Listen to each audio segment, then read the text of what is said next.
लग्नाची बेडी या मालिकेच्या आजच्या भागात आपण पाहणार आहोत.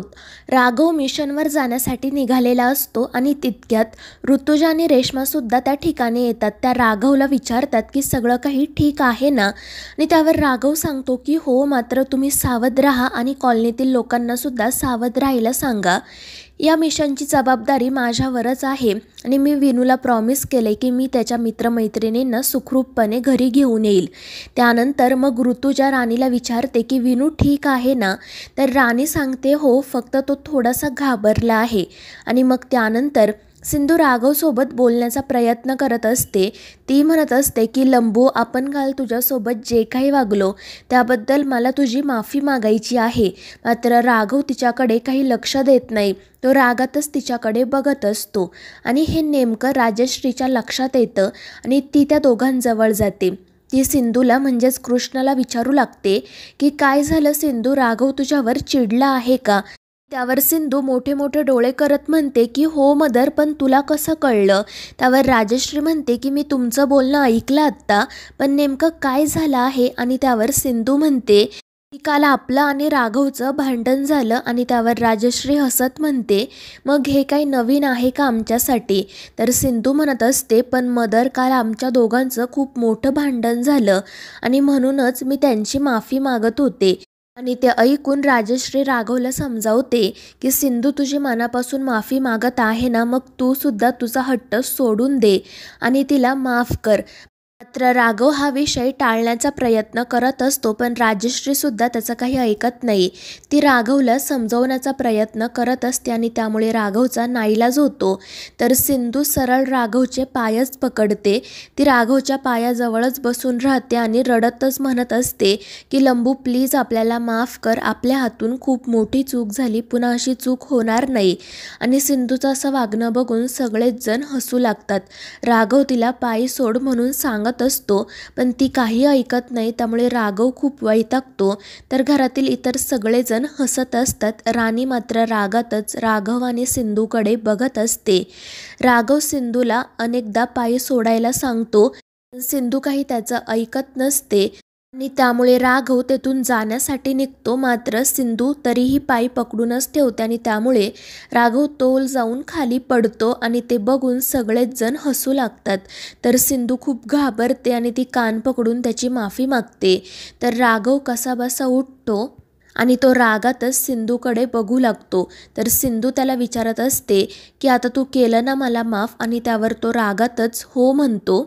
आणि मग त्यानंतर ती राघवला सांगते की लंबू, आता तू मिशनवर चालला आहे ना, तर मिशन फत्ते करूनच ये आणि त्या गुंडांना तर अजिबात सोडू नको. जे लोक एखाद्या लेकराला त्याच्या आईपासून दूर करतात त्यांना चांगली शिक्षा मिळायला हवी. आणि मग ती राणीला विचारते की फ्रेंड, बरोबर बोलले ना मी? मात्र असं विचारल्यामुळे राणी तर खूपच घाबरते.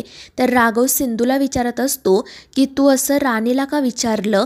मात्र त्यावर सिंधू आधी काहीच उत्तर देत नाही, परंतु राघवला संशय येतो. तो पुन्हा तिला विचारतो की तू असं राणीला का विचारलंस? आणि त्यामुळे सिंधू सांगू लागते की राघव, आज मी तुम्हाला एक महत्त्वाची गोष्ट सांगणार आहे. आणि मग ती सगळ्यांना सांगते की मी आजपर्यंत कृष्ण असण्याचं फक्त नाटक केलं होतं. मी खरंच सिंधू आहे आणि या मधूने आपल्या सावीला किडनॅप केलं आहे. गेल्या अनेक दिवसांपासून आपली सावी हिच्याच ताब्यात आहे. आणि ते ऐकून घरातील सगळ्यांनाच मोठा धक्का बसतो. सगळ्यांच्याच पायाखालची जमीन सरकते. राणी तर खूप घाबरलेली असते आणि मग ती आता यापुढे काय होणार याचाच विचार करत असते. तितक्यात राघव तिच्या जवळ येतो. तो राणीला म्हणतो की मधू, तुझ्याकडून मला ही अपेक्षा नव्हती. तू का वागलीस अशी? आणि त्यावर राणी त्याची माफी मागण्याचा, त्याला समजवण्याचा प्रयत्न करत असते, पण राघव तिचं काही ऐकून घेत नाही. तो म्हणत असतो की आता तुला शिक्षा झाल्याशिवाय मी गप्प बसणार नाही. आणि मग तो एका लेडी कॉन्स्टेबलला त्या ठिकाणी बोलावून घेतो आणि राणीला अटक करायला सांगतो.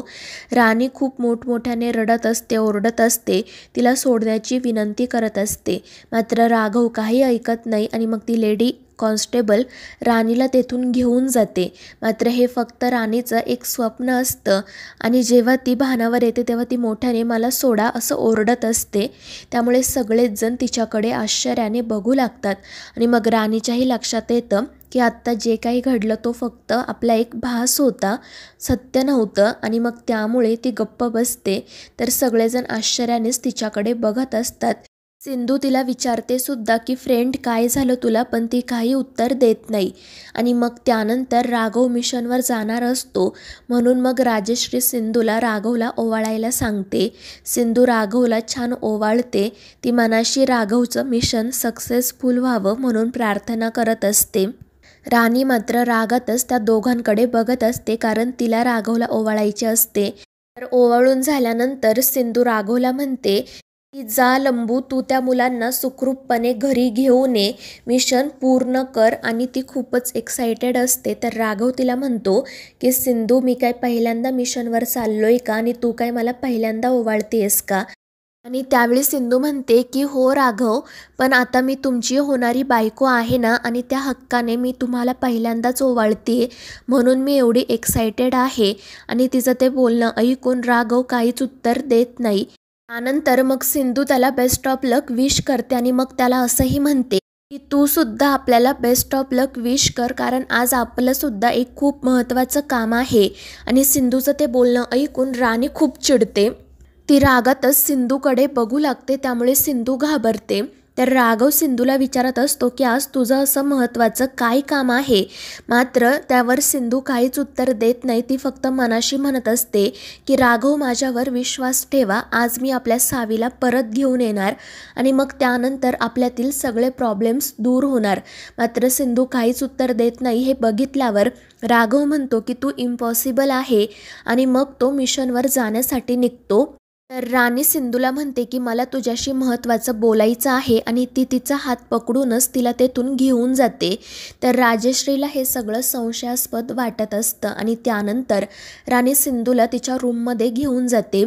सिंधूवर खूप चिडलेली असते आणि तिला विचारत असते की तुला काय गरज होती सगळ्यांसमोर हा विषय काढायची.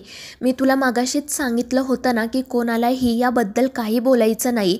आता मी तुला ती मुलगी दत्तक देणार नाही. आणि ते ऐकून सिंधू घाबरते. ती म्हणते की फ्रेंड, माझ्याकडून खूप मोठी चूक झाली, पण तू प्लीज आपल्याला चीट करू नको. तर राणी रागातच म्हणत असते की मी तुला चीट करत नाही आहे, पण मी तुला वॉर्न करते. जर यापुढे तू कोणाला काही बोललीस तर याद राख, याचे परिणाम खूप वाईट होतील. आणि त्यावर सिंधूसुद्धा म्हणते की सॉरी फ्रेंड, आपल्याला माफ कर, आपल्याकडून खरंच खूप मोठी चूक झाली, पण यापुढे मी कधीही कोणाला काहीच सांगणार नाही. मात्र तितक्यात राघव त्या ठिकाणी येतो आणि तो विचारतो की काय सांगणार नाहीस तू कृष्णा कोणाला, तुझ्याकडे असं कोणतं सिक्रेट आहे राणीचं. आणि राघवला असं अचानक समोर बघून त्या दोघीसुद्धा घाबरतात. राणीला तर काय बोलावं तेच सुचत नाही. तर राघव सतत सिंधूला विचारत असतो की काय बोलणं चाललं होतं तुम्हा दोघींचं, नेमकं कोणत्या सिक्रेटबद्दल बोलताय तुम्ही. आणि त्यावेळी मग सिंधू नाटक करत म्हणते की लंबू, तुला काय करायचं आहे, आपण पर्सनल टॉक करत होतो ना. मात्र राघव मग राणीला विचारू लागतो की तू तर माझी बेस्ट फ्रेंड आहे ना, मग मला सांग नेमकं काय सिक्रेट आहे तुमचं. आणि त्यावेळी मग सिंधू म्हणू लागते की लंबू, तू उगाच माझ्या फ्रेंडला इमोशनल ब्लॅकमेल करू नको, आणि ती माझीसुद्धा फ्रेंड आहे, आणि आमच्या दोघींचं काही सिक्रेट नसू शकतं का. प्रत्येक वेळी मध्ये मध्ये नाक खुपसायची गरजच आहे का. आणि मग याच गोष्टीवरून राघव आणि सिंधू वाद घालू लागतात. राणी तर काही बोलतच नसते. मात्र राघवला त्या दोघींचं नेमकं काय सिक्रेट आहे हे जाणून घ्यायचे असते. मात्र सिंधू काही त्याला ते सांगायला तयार नसते. आणि मग याच गोष्टीवरून त्या दोघांचे वाद सुरू असतात. मात्र शेवटी राघवला एक कॉल येतो आणि त्यामुळे तो तेथून बाहेर पडतो. तितक्यात राजश्रीसुद्धा त्या ठिकाणी येते. राघव कॉलवर बोलतच असतो. आणि त्याचा कॉल झाल्यानंतर राजश्री त्याला विचारते की राघव काय झालं. त्यावर राघव सांगतो की ज्या वेळी आम्ही मिशनवर जातो त्यावेळी आमच्या टीममध्ये एक डॉक्टर असते, मात्र यावेळी डॉक्टर अवेलेबल नाही आहेत. त्यावेळी राजश्री म्हणते अरे मग आपली सिंधू आहे ना, तू सिंधूलाच तुझ्यासोबत मिशनवर घेऊन जा, ती सुद्धा डॉक्टरच आहे. मात्र ते ऐकून सगळ्यांनाच आश्चर्य वाटते. सिंधूसुद्धा घाबरलेलीच असते, कारण तिला राणीसोबत सावीला भेटण्यासाठी जायचे असते आणि त्यामुळे ती राजश्रीला म्हणते की मदर आपण कसं मिशनवर जाणार. मात्र राजश्री तिलाच समजावत असते की सिंधू का नाही, तू सुद्धा डॉक्टरच आहे ना आणि माझा तुझ्यावर पूर्ण विश्वास आहे आणि तू त्या लहान लहान मुलांचा विचार कर ना, त्यांना तुझ्यासारख्या डॉक्टरची गरज असेल तर. मात्र सिंधू म्हणत असते की मदर या शहरामध्ये किती डॉक्टर आहेत, हा लंबू कोणत्याही डॉक्टरला घेऊन जाईल, मग मीच कशाला. मात्र राजश्री काही तिचं ऐकत नाही. उलट ती सिंधूला म्हणत असते की सिंधू तू जर राघवसोबत असशील ना तर मला राघवची काळजी वाटणार नाही आणि माझी खात्री आहे की गरज पडली तर तू राघवसोबत त्या गुंडांशी 2 हातसुद्धा करशील. त्यामुळे तूच त्याच्यासोबत जावं असं मला वाटतं आणि त्यामुळे मग सिंधूला काय करावं ते सुचत नाही, ती काळजीत पडते. तर राणीसुद्धा राजश्रीला समजवण्याचा प्रयत्न करत असते की आई हे मिशन खूप रिस्की आहे आणि हे सगळं पोलिसांचं काम आहे, सिंधूचं नाही. ती डॉक्टर आहे, तिला तिचं काम करू द्या. पण राजश्री तिचंही ऐकून घेत नाही. ती म्हणते की राघव ज्या मुलांना सोडायला चालला आहे त्या मुलांना डॉक्टरने चेक करायचं आहे ना, मग ते काम सिंधू व्यवस्थितपणे करेल. आणि राजश्रीचं हे बोलणं ऐकून राघवसुद्धा काही उत्तर देत नाही. तर राजश्री उलट राणीलाच म्हणत असते की ते दोघे नवरा बायको आहेत, ते त्यांचं बघून घेतील, तू उगाच यामध्ये पडू नको. आणि त्यामुळे राणीला नाईलाजाने गप्प बसावं लागतं. तर सिंधू राजश्रीला म्हणत असते की अगं मदर तू मला फोर्स का करते, पुण्यामध्ये भरपूर डॉक्टर आहेत, हा लंबू कोणत्याही डॉक्टरला त्याच्यासोबत मिशनवर घेऊन जाईल, मग मीच का. तर राजश्री म्हणत असते की अगं सिंधू तू थोडा विचार कर ना, राघव ज्या मुलांना सोडवायला जाणार आहे ती छोटी छोटी मुलं आहेत आणि तू त्यांचा विचार कर. तू सुद्धा एक आई आहे ना, मग तू त्यांची मनस्थिती नीट समजून घेऊ शकते. आणि राजश्रीचं असं बोलणं ऐकून मग सिंधूला काय निर्णय घ्यावा तेच कळत नाही. राघवसुद्धा काहीच बोलत नसतो. तर मित्रांनो, या मालिकेच्या पुढील भागांमध्ये आपण पाहणार आहोत राणी शकुंतलाला कॉल करते आणि ती तिला सांगत असते की तुम्ही त्या माणसाला सांगा की त्या मुलीला तिथे घेऊन वेळेत ये, कारण आता मला कोणतीही रिस्क घ्यायची नाही आहे. ती खूपच घाबरलेली असते. तर दुसरीकडे सिंधू तिच्या खोलीत बसलेली असते. काय करावं, राघवसोबत मिशनवर जावं की नाही याच गोष्टीचा ती विचार करत असते आणि स्वतःशीच म्हणत असते की मी जर राघवसोबत मिशनवर गेले तर ही गोष्ट मधुताईंना अजिबात आवडणार नाही आणि जर तिने सावीला भेटण्याचा प्लॅन कॅन्सल केला तर मग मी कधीच सावीला भेटू शकणार नाही. काय करावं हे तिला कळत नाही आणि मग त्यानंतर ती विचार करते की मी राघवला सांगू का की मी त्यांच्यासोबत मिशनवर येऊ शकणार नाही. मात्र त्यानंतर तिला असंही वाटतं की जर मी आत्ता राघवला सांगितलं की मी त्यांच्यासोबत मिशनवर येऊ शकणार नाही तर त्यांनासुद्धा संशय येईल आणि मग सगळ्याच गोष्टी अवघड होतील. सावीची आणि माझी भेट कधीच होणार नाही. आणि तिचं हे बोलणं सुरू असतानाच राघव त्या ठिकाणी येतो आणि तो सिंधूला विचारतो की कशाचा संशय येईल मला. आणि राघवला असं अचानक समोर बघून सिंधू खूप घाबरते. तर मित्रांनो, या मालिकेच्या पुढील भागांच्या अपडेटसाठी आपल्या चॅनेलला सबस्क्राईब करा.